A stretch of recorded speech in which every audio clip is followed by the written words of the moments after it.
réserver une table chez lui, il va falloir attendre encore plus qu'avant. Takao Takano a reçu hier sa 2e étoile au guide Michelin pour le restaurant qui porte son nom dans le 6e arrondissement de Lyon. Une distinction majeure que le chef d'origine japonaise ne s'attendait pas à avoir. On n'a pas fait des choses particulières. C'est un résultat. C'est le résultat de continuité, une année bien chargée. Pour obtenir ces 2 macarons, le cuisinier n'a pas chômé. Arrivé en France il y a 15 ans, il s'est perfectionné dans des brigades françaises avant d'ouvrir son propre établissement en 2013. Un an après, il obtenait sa première étoile grâce à une cuisine fine et diversifiée. Il y a beaucoup de gens qui nous demandent qu'est-ce que vous faites comme cuisine française, cuisine japonaise, cuisine fusion. Moi, je pense que ça n'a pas de sens. J'essaie toujours de rester naturel avec les produits. C'est le produit qui décide. Une recette qui semble bien fonctionner. Son flan accompagné de champignons shiitake surmonté de maquereaux est par exemple devenu son plat signature qu'il sort en début de repas. C'est vraiment très fin, c'est vraiment excellent. Donc on se régale pour le moment. Enfin, on en est juste à l'amuse-bouche, mais en tout cas c'est délicieux. Un plébiscite qui a donc fait de Takao Takano une référence de la scène culinaire lyonnaise. Et on le disait, il est victime de son succès. Impossible de manger dans son restaurant avant début mars. À peine le temps d'être félicités par leurs plus fidèles clients et les frères Roux se remettent au travail au lendemain de l'annonce que leur établissement conserve la première étoile au guide Michelin 2018. Le chef Sylvain Roux s'avoue soulagé. On part sur la pomme déguisée en Paris-Brest. Soulagé un petit peu parce que on veut la garder maintenant qu'on l'a, on ne veut pas la perdre. C'est vrai que l'activité en semaine a énormément évolué et on peut travailler des produits qu'on n'avait pas forcément accès auparavant, pour se faire plaisir, même pour les gars, pour découvrir de nouveaux produits. Donc non, c'est bien d'avoir une étoile, quoi. Distingué par le célèbre Guide Rouge pour la première fois en 2017, l'établissement a depuis un an passé un cap en attirant une nouvelle clientèle qui vient des départements limitrophes, voire même de l'international. On a démarré donc en 2005 ici. L'évolution a été très dure au début, il a fallu tout mettre en place. Et puis tout doucement, chacun a pris, on va dire, son royaume, chacun a pris sa position. Mon frère en cuisine, moi dans les vins, ma femme pour la partie restaurant et ma belle-sœur Isabelle donc sur la partie séminaire et hôtel. Et c'est vrai que tout doucement, on est plutôt maintenant, c'est familial, on est un clan, on va dire, et on essaie d'œuvrer tous dans le même sens et apporter plus de qualité, on va dire, à la cuisine et au service par rapport au restaurant. Une clientèle un peu plus étrangère, on a une clientèle qui vient de loin et qui sont, on va dire, à l'écoute de ces restaurants étoilés, qui aiment ça, donc qui aiment voir un peu, faire des comparaisons même d'un restaurant à un autre. À nous, il y a l'étoile. Avec la nouvelle publication du guide référence de la gastronomie, les réservations redoublent pour obtenir une table dans ce restaurant où l'on préfère ne pas proposer plus de 30 couverts. C'est une ancienne maison de chapelier, c'est magnifique. Et en plus, ils ont su la restaurer avec goût et c'est très moderne, c'est très beau. Au niveau de l'assiette, c'est magnifique, majestueux. Voilà. Ils sont prêts pour la 2e étoile. Saint-Valentin oblige, le mois de février s'annonce très chargé, mais loin de se reposer sur leur laurier, le clan Roux met déjà tout en œuvre pour tenter d'améliorer leur service, en développant notamment l'hôtellerie qui pourrait permettre de viser à terme un 2e macaron.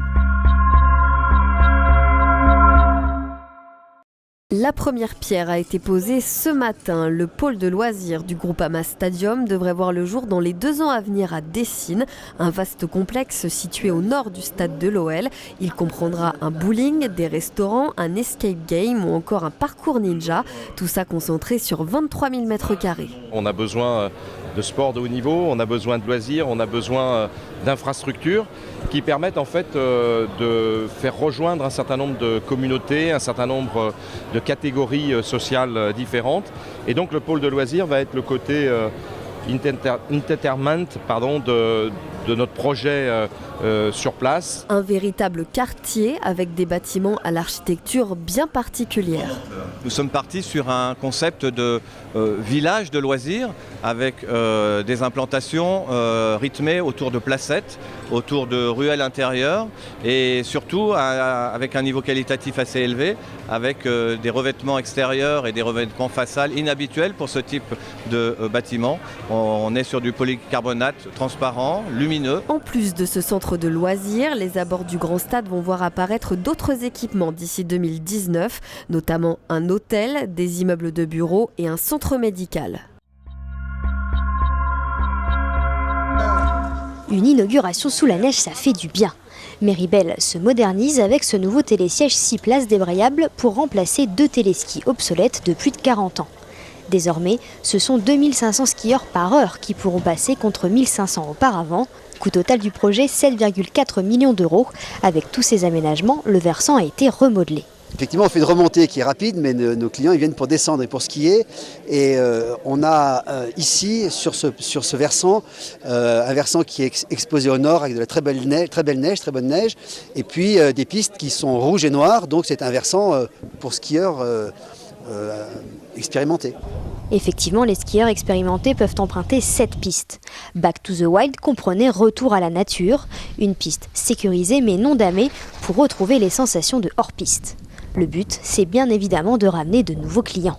L'investissement doit être le moteur justement de nos actions pour pouvoir améliorer, moderniser les domaines skiables. On n'est pas dans l'extension, mais dans le renouvellement et apporter plus de confort à notre clientèle française, internationale, qui voyage beaucoup, qui compare. C'est extrêmement important. Il faut être vigilant parce que c'est comme cela qu'on peut gagner des parts de marché. Le tout sans oublier le côté environnemental.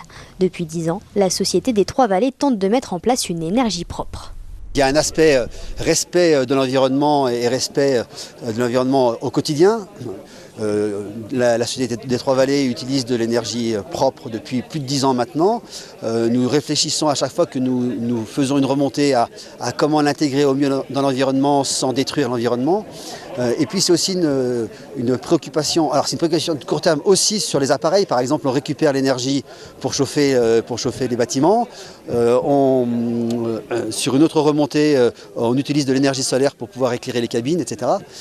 Ça, c'est au jour le jour. Avec la neige tombée en abondance, les skieurs devraient être au rendez-vous. Cette année, c'est surtout le soleil qui est attendu. Alain Calmat porte son flambeau vers la vasque.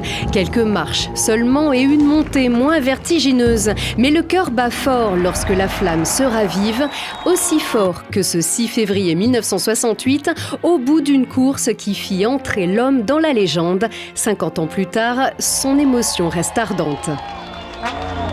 C'était magnifique. C'était vraiment formidable et je remercie Grenoble de nous avoir permis de recommencer 50 ans après. Merci. Merci Grenoble, lâche aussi Jean-Claude Killy, reconnaissant, comme pour remonter le temps tout en regardant vers l'avenir. La ville de Grenoble célèbre le 50aire des Jeux Olympiques à la manière d'une cérémonie d'ouverture où défilent les espoirs de demain avec ces jeunes athlètes venus du monde entier, où les héros sont d'anonymes coureurs porteurs de flammes colorées de 7 à plus de 77 ans. C'est un honneur qu'on soit là au 50e anniversaire des JO de Grenoble. Avec cette course, avec la flamme olympique et là en rouge. Johan Bourgeois défie la gravité, Jean-Claude Galota entremêle nostalgie et gaieté. La pyrotechnique embrase le cœur des Grenoblois qui, pour certains, revivent l'un des plus grands moments de leur vie. J'étais dans le stade olympique avec mon école. Et donc c'est une très vieille histoire, mais c'est pour ça que ça fait chaud au cœur de revivre une chose comme ça aujourd'hui. Refaire la fête, c'est toujours agréable. Puis de marquer les choses comme ça, c'est bien. Tombe la neige. Tombe la neige sur les éstables et ça fait du bien à la station.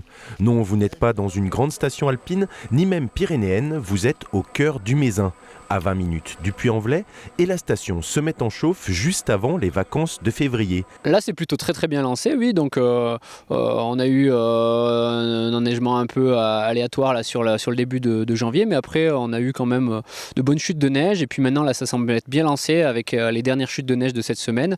La neige est bien compacte, on a un manteau neigeux qui est entre 50 cm et 1 mètre quand on va un peu en altitude. Et la prévision pour la semaine juste avant de rentrer dans les vacances de février est plutôt bien hivernale avec des températures bien froides. Donc ça devrait pour les premières semaines des vacances nous offrir de belles conditions. Un enneigement idéal, un forfait pas cher, les Estables, c'est la petite station, agréable au cœur d'une nature préservée, loin des grosses remontées mécaniques et des queues interminables des grandes stations. Ici, on ne boude pas quand se lève le vent, bien au contraire, les adeptes du snowkite l'accueillent à bras ouverts pour profiter des grands plateaux. Et quand la neige tombe comme aujourd'hui, on profite, comme Alain et son groupe venus de Tours, d'une randonnée en raquette pour découvrir la nature et les traces d'animaux. Là, les paysages, c'est un petit peu compromis vu la neige qui tombe, mais on a la chance d'avoir un guide comme Julien qui connaît très bien la région, qui a beaucoup de choses à nous dire sur l'environnement, sur les forêts, sur les oiseaux. Donc on y apprend beaucoup de choses. Les Estables, c'est bien une station de moyenne montagne, avec des reliefs qui sont relativement doux et accessibles, qui se prêtent parfaitement justement à la pratique de la raquette, avec des paysages plutôt nordiques, vallonnés, pas de grosses pentes, pas de risque d'avalanche. Une station-village avec de nombreuses activités pour la famille. Et pour changer de la fondue, un bon plat de fin gras du Mézin après une bonne journée de ski. C'est l'un des symboles de nos montagnes. Connu pour son plumage noir à reflets bleus et pour ses parades amoureuses, le tétralyre est en déclin à l'échelle des Alpes. Il vit à la limite entre les alpages et les forêts, un milieu fréquenté par les randonneurs, les skieurs et autres bergers. Cette situation est particulièrement problématique l'hiver lorsque l'oiseau est le plus vulnérable. Pour préserver cette population, le parc naturel régional de Chartreuse fédère tous les usagers de la montagne.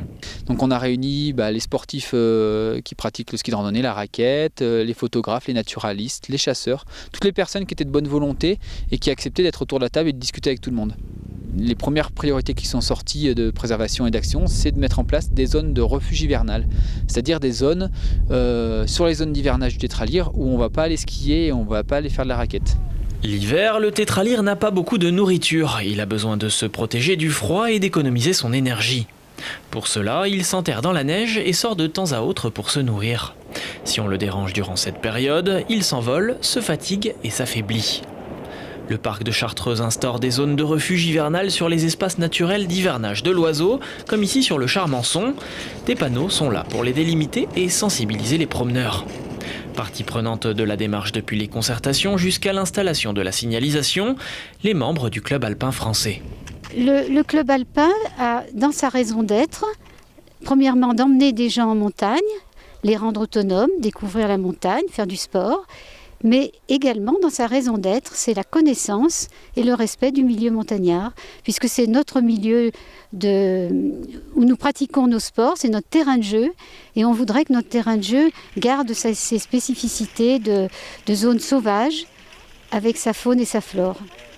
La Chartreuse compte environ 400 tétralyres sur son territoire.